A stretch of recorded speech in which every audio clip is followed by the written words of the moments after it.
The UFC was in Texas, and of course, big things happen. This week, the PFL playoffs begin on Friday, and Saturday, Mousasi versus Salter for the Bellator middleweight title. Welcome to Cage Minds MMA show.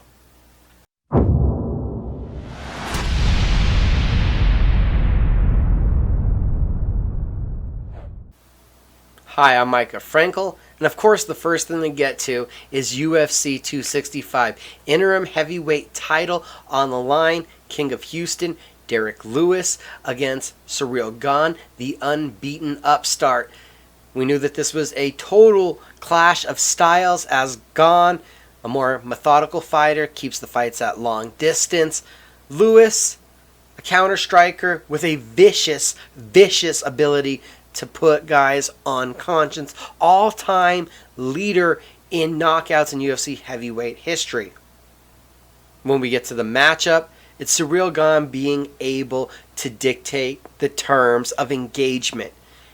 Striking from that third level, staying long, but still pressing Lewis back to the cage, working the leg, going to the outside leg kick on the lead leg, and then also attacking the front leg, stomping to the knee, going back and forth, chipping away at the back beast. Lewis would explode, but when he would, Gane would get out of range. He would just not be there for the exchange. He would not be there to meet Lewis. When they would end up clinching and getting in close, you saw Gane fighting desperately for underhooks and then getting out, either forcing Lewis's back to the cage or getting out of the position that was about to put him on his back.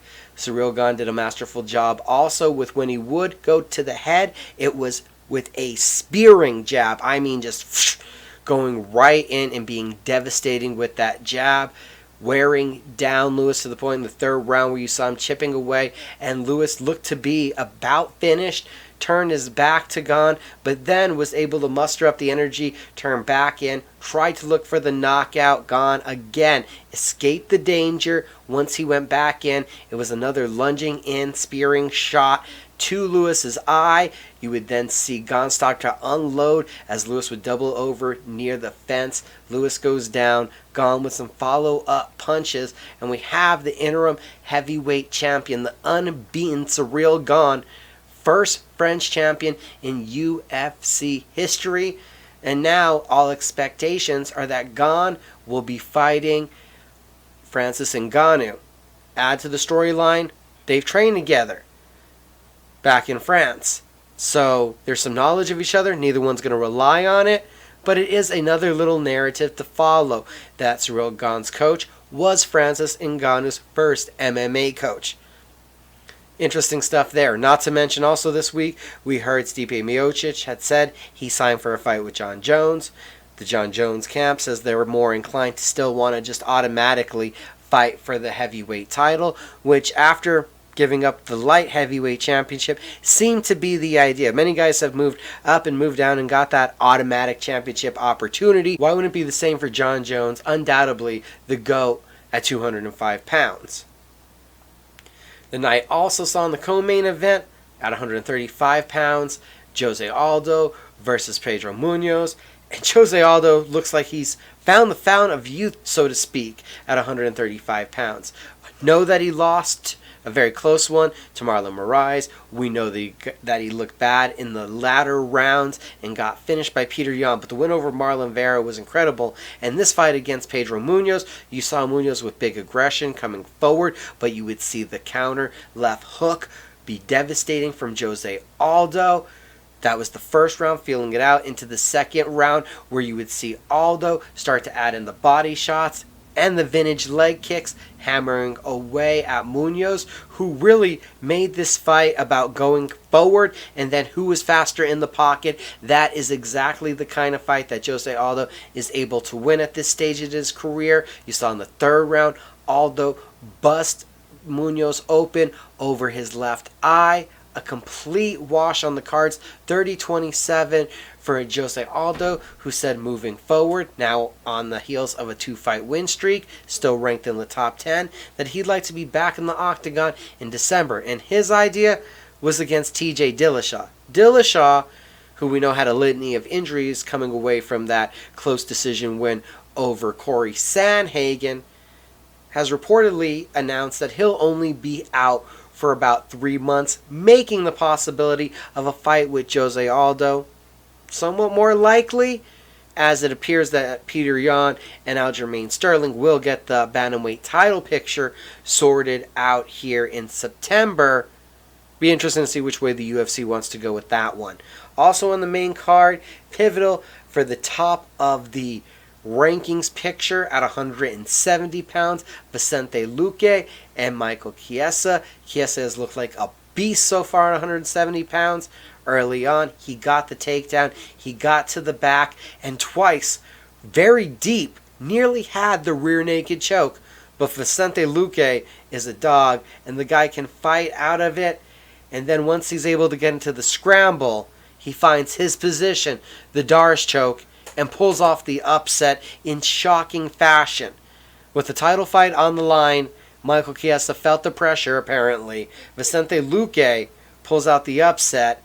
He's now on a 4-fight win streak. The last 2 Darce choke finishes of Tyrone Woodley and Michael Chiesa. It's impressive stuff. And you got to wonder what's next for Vicente Luque. Dana White says he's must-see TV. And he has the possibility of a huge fight on the horizon. With a spectacular finish, that makes things happen in the division. It's not assured, but there's a possibility that Luque did just jump over Leon Edwards. As we said, Leon Edwards had an incredible fight against Nate Diaz until he got hurt at the end and Diaz nearly finished him. Nobody remembers 4 rounds of a beating.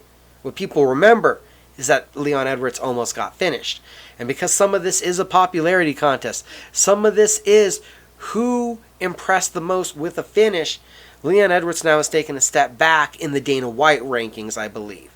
Now, in the real rankings, if you look up to say who would Luque match up with, his teammate Gilbert Burns is off the table. Who sits ahead of him? They corner each other. It's not going to happen unless it's for the title. Kamaru Usman, the champion, who Luque called out, that would be a possibility, but Usman has unfinished business, according to the UFC, with Colby Covington. That's where they're going to go next. Covington versus Usman.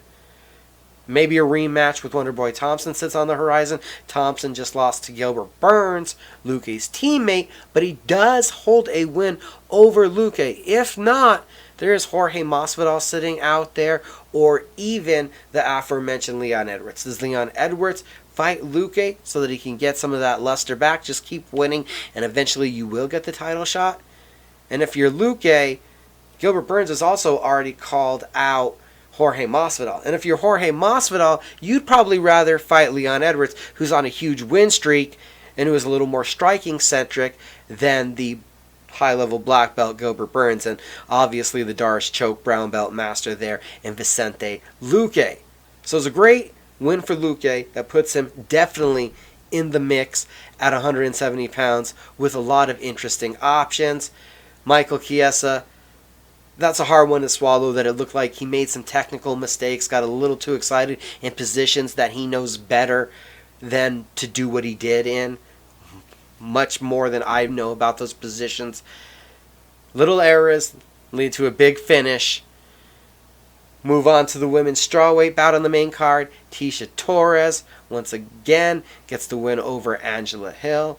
This time, the first time they met, it was due to timely takedowns. This time, it was being the more excellent striker, winning in every round, having the cleaner technique. And part of that was just having the better timing and distance control, making the exchanges happen on your terms, getting on the inside, landing, and getting out, not being there for the counter. You did see developments and huge improvements in Angela Hill's grappling game as she got some late takedowns, but there was not enough damage done to make those really count. After a 4-fight losing streak, 4 in a row lost, it's now 3 in a row won for Tecia Torres. That puts you right there in the top 10, still looking up at Michelle Waterson and Claudia Gadelha for the next possible opponent. And kicking off that pay-per-view main card At 135 pounds, you saw Song Yadong versus Casey Kenny. And wow, am I impressed. Song Yadong has looked robotic and kind of mechanical with his striking, more than willing to exchange, but didn't really have a flow to it, a looseness to himself. And he did on Saturday night. You saw him outstrike Casey Kenny. It looked like in all 3 rounds. Kenny had his moments, but the swelling, the more impactful damage was all done by Yadong, and definitely showed the fruits of some diligent labor in the gym, getting the split decision victory. The main prelim on ESPN, that one was incredible. Your fight of the night, Rafael Fiziev and Bobby Green. The first 2 rounds, you saw slick, evasive head movement and great shoulder rolls from Bobby Green, which was answered by the Fiziev's body kick assault. Those damaging body kicks definitely controlled the first round. A left elbow cut Green across the nose in the second round. More body kicks, not to mention big right hands from both, but it seemed like a little more damage was done in the second by Fiziev to a third round where Bobby Green busted up the nose of Fiziev, drew blood. The right hand was on point. That right hand was shooting down the pipe, laser-like precision, but just not enough to get the finish. Great fast hands from Bobby Green, and rightfully though, the decision on the count of the first 2 rounds goes in favor of Rafael Fiziev, who's now on a 4-fight win streak inside of the octagon. At 205 pounds, you saw Ed Herman versus Alonso Manifild, and you can never question the toughness of Ed Herman. I have no clue how he makes it 15 minutes against Alonso Manifild, hammering leg kicks that looked like the muscle was trying to explode out of Herman's leg. The weird shapes that was coming out of the leg as the swelling was forming was just nasty. Brutal right hands and a just mean style of fighting you saw demonstrated by Manifild, who pushed Herman back to the fence and then would unleash rapid fire hammer fist rights. You see that on the ground. You don't see somebody coming in at that weird angle on top trying to knock somebody out, but Manifild was doing it. It's now back-to-back wins for Manifild. And opening up those prelims on ESPN, you saw Karolina Kolakovic versus Jessica Penney. We had mentioned going into this fight, Kolakovic was the better striker. Penney was the better grappler. After catching a kick, Kolakovic follows to the ground, is quickly swept, tries to go for a leg lock, and that turns into a 90-second battle over an armbar that eventually gives Jessica Penney her second win of the year since returning from suspension. A huge win for Penney, the former Invicta FC champion. And on the early prelims, he missed weight, but he made up for it as Manel Camp.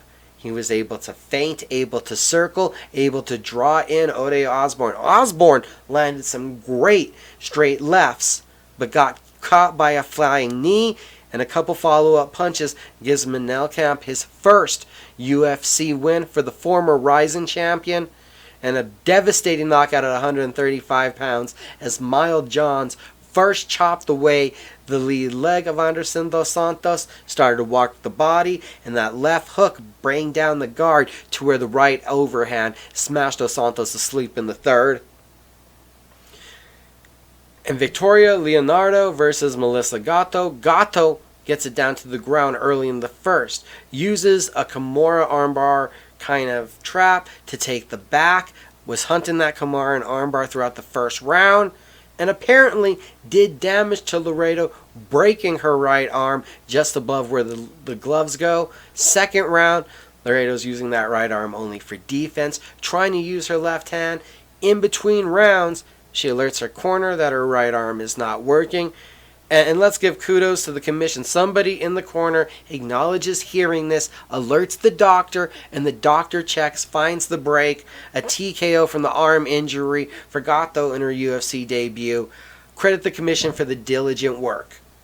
Also, to kick it off, We're going through almost every fight that happened on the card. Johnny Munoz, he showed a sharp jab early. In the second, gets Jamie Simmons down to the ground. And after another minute-long battle, sinks in the rear naked choke to collect his first UFC win.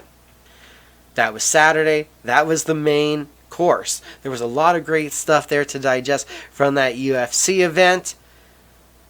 Rafael Fiziev definitely deserves to fight somebody in the top 20. 135 pounds is incredible, but I hope there's a big fight on the horizon for Miles Johns, who that's back-to-back wins by knockout in the UFC for the former LFA champion. I think that those two guys were the two prospects that I was most excited about going in to Saturday, and they're still the two prospects I'm most excited about coming away from Saturday.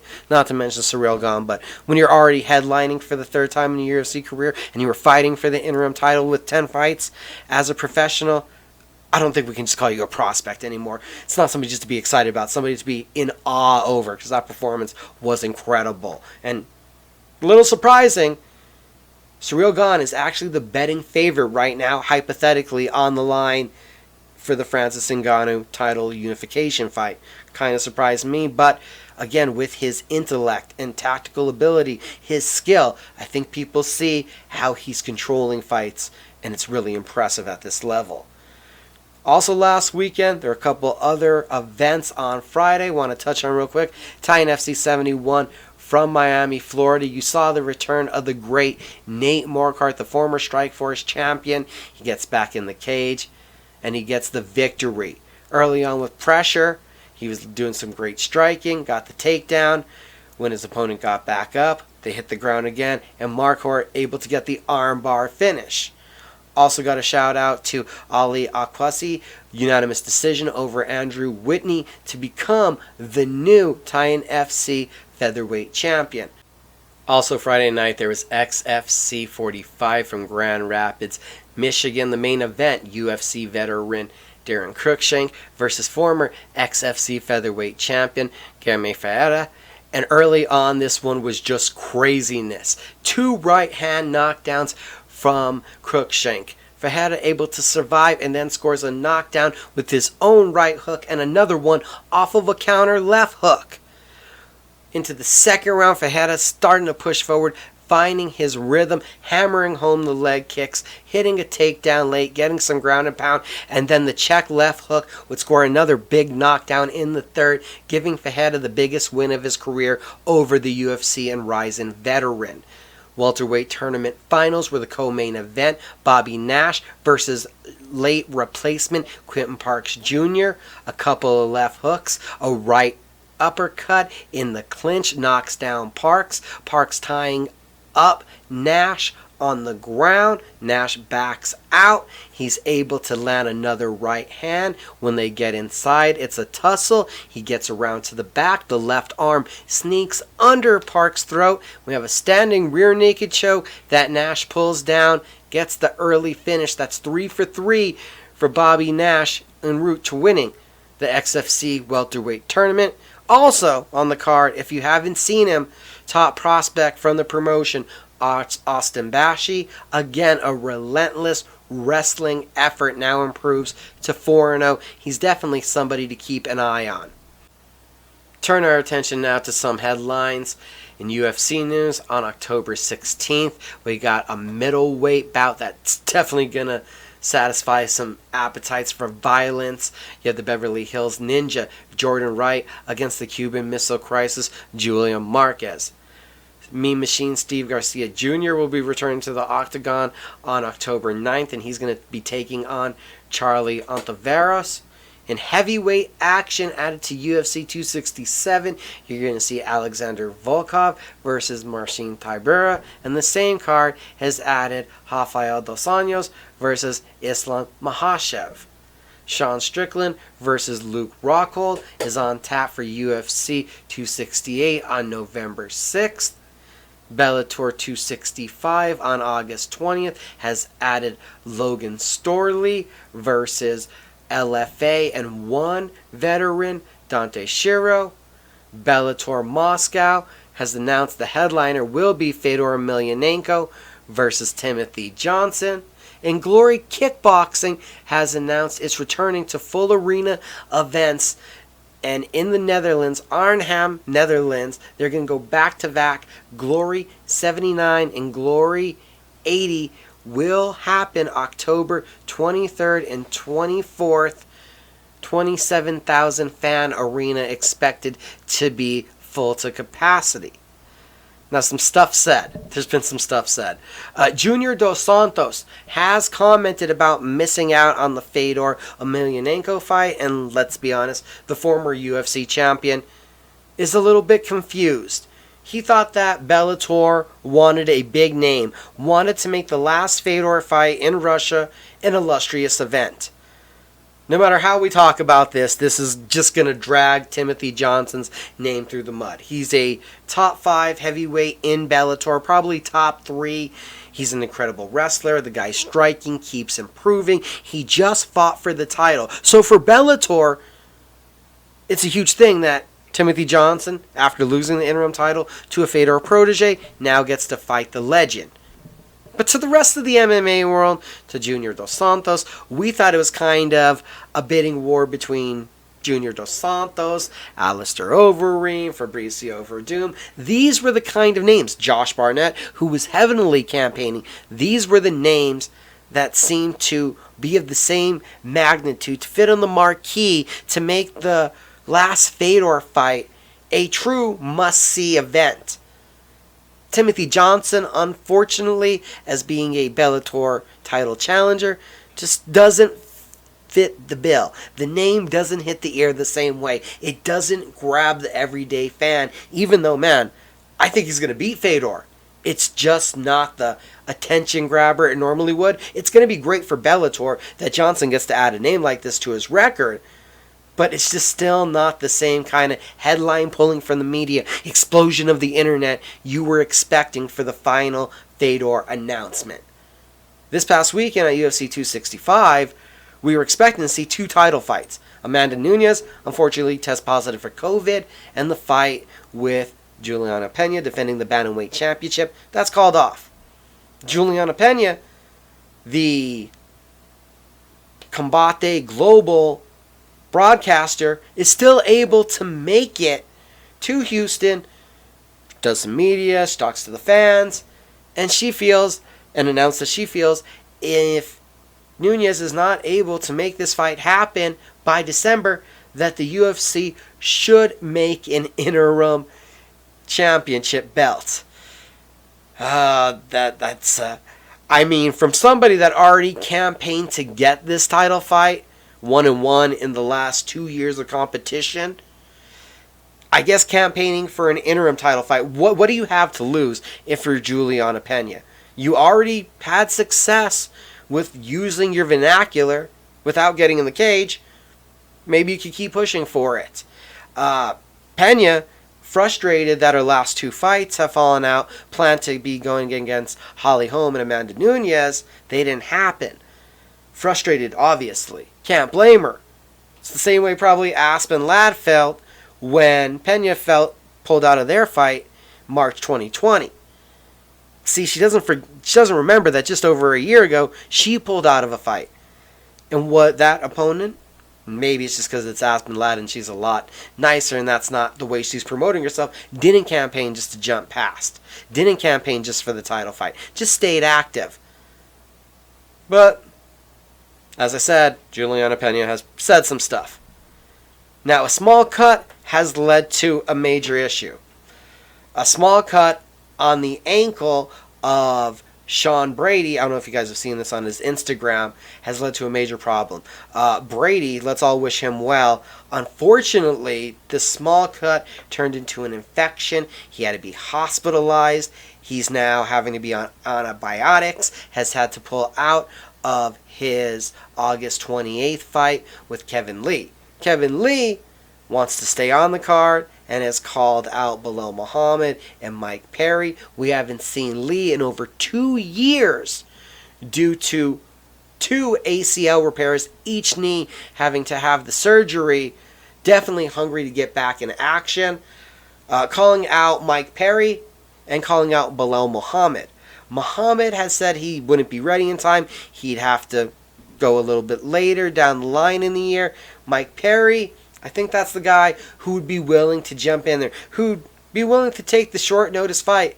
And heck, he's always willing to give the fun fight. So if the UFC is determined to keep Kevin Lee on that August 28th card, I think Mike Perry makes a lot more sense than Kevin Lee trying to call up the division to Belal Muhammad, who rightfully said, man, I'll take my time. I'm not going to jump in on short notice. Now looking ahead to this week, Friday morning, One Championship, Battleground 2. You can see that on their YouTube. Bleacher Report Live is going to have it. The main event featuring former one lightweight champion Edward Fulliang. On UFC Fight Pass this week, Friday, you have Ultimate Warrior Challenge 28. Saturday, there's a triple header. You got boxing, you got kickboxing, and you got MMA. Murphy's Boxing, Foster versus Medina is up first. Then you'll have CFFC 99. And then to finish off the night, you got XFN 373, and that's going to be a kickboxing event. That's what's on tap for Saturday with a UFC-less weekend. And then on Sunday, you have Submission Underground 26. But the events I really want to focus on this week, you have the first event of the 2021 PFL playoffs on Friday night. Welterweights and lightweights up to bat. Rory MacDonald, Ray Cooper III in the main event. MacDonald, we saw him sniper-like absolutely murk Curtis Millender in his debut with the promotion with the rear naked choke. And then I thought a spectacular sophomore performance, even though the blundering judges gave the decision to Gleison Tebow. I obviously don't agree with that one. Ray Cooper III, massive slam, great submission. This is a fight that could easily be the finals. You got the last PFL welterweight champion versus a former Bellator champion. This is what we've been looking forward to. Huge power from Cooper. Just ridiculous strength. You see it even in his wrestling. Well, MacDonald, such technique, such form, a piercing jab, and incredible jiu-jitsu. The co-main event, also welterweight semifinal. Magomed Kiramov, who was the 2018 PFL champion. An injury took him out of the 2019 playoffs. Takes on short notice replacement Sayabu Sayabu, he's a lengthy grappler. He's been with he's a lengthy striker who's been with the PFL since its inception, getting the call up, replacing Yao Zeffirino due to injury. And we also have the lightweight semifinals. Clay Collard, who's won 6 of his last 7 in MMA since parting ways with the UFC. And also, man, had an incredible 2020 in the boxing ring. Takes on former Titan FC lightweight champion Hoosh Manfio. Manfio, 13 wins, 7 of them by knockout. Both guys, they favor the striking. You see both guys favor pushing the pace. This one is going to be two forces coming together. Manfio, possibly more power just outright. Will Collard, more technical ability, better combinations, and he's used to weathering a storm and then putting on a pace. And opening up that main card, your first lightweight semifinal is a rematch.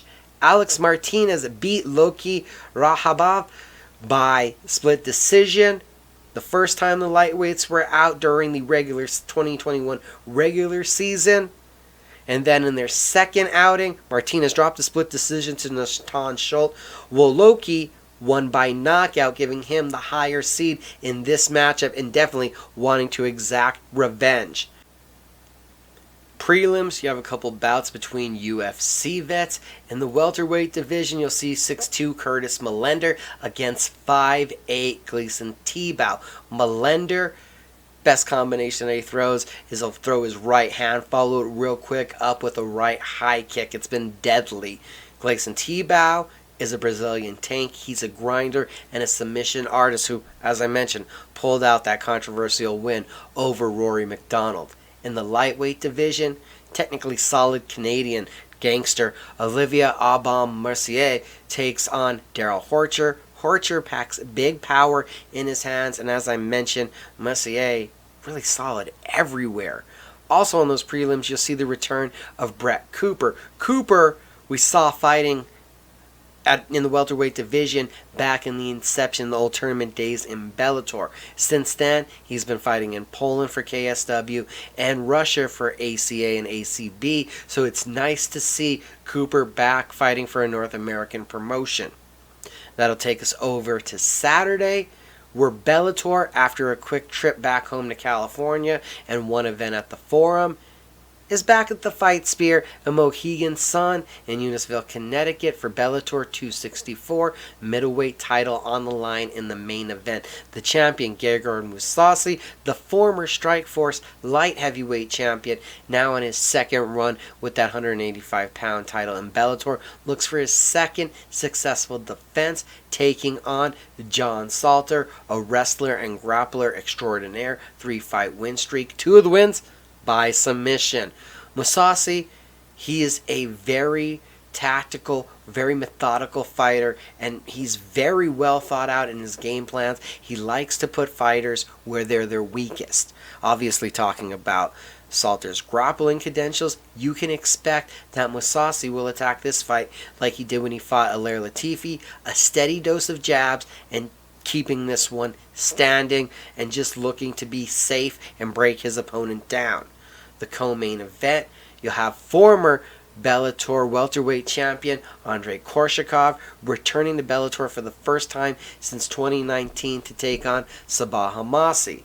Both guys, these are heavy hitters. Homasi, 10 of his 15 wins, knockouts. Korshakov, 12 of his 23 knockouts. Look for someone to get put to sleep. Korshakov, probably the more credentialed grappler of the two that could play in.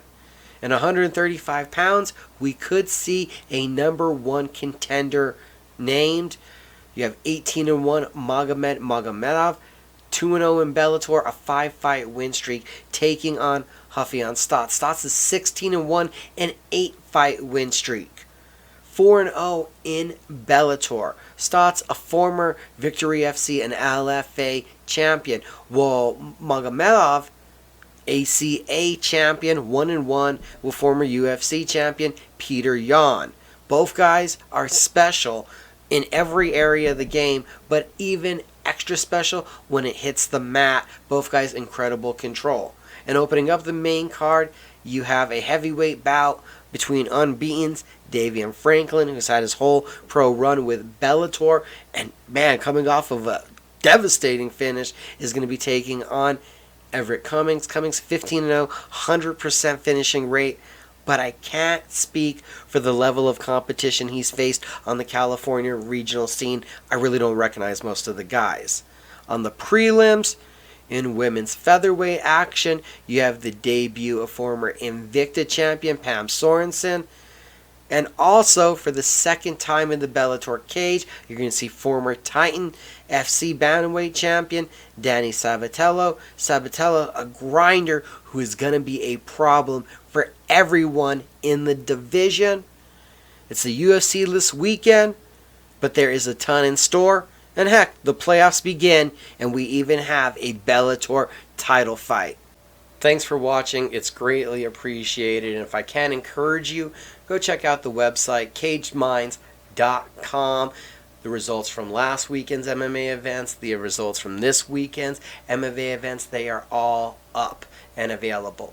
Also, check us out on social media at Caged Minds Combat Sports News on Facebook, where you can see Franklin Romero's photos from this past weekend's School of Hard Knocks boxing event in Hobbs. Congratulations on remaining unbeaten, Mario Gonzalez. And also, congratulations to Isidro Castillo on the great event, and also on getting the first regulated bare-knuckle boxing match to happen in New Mexico.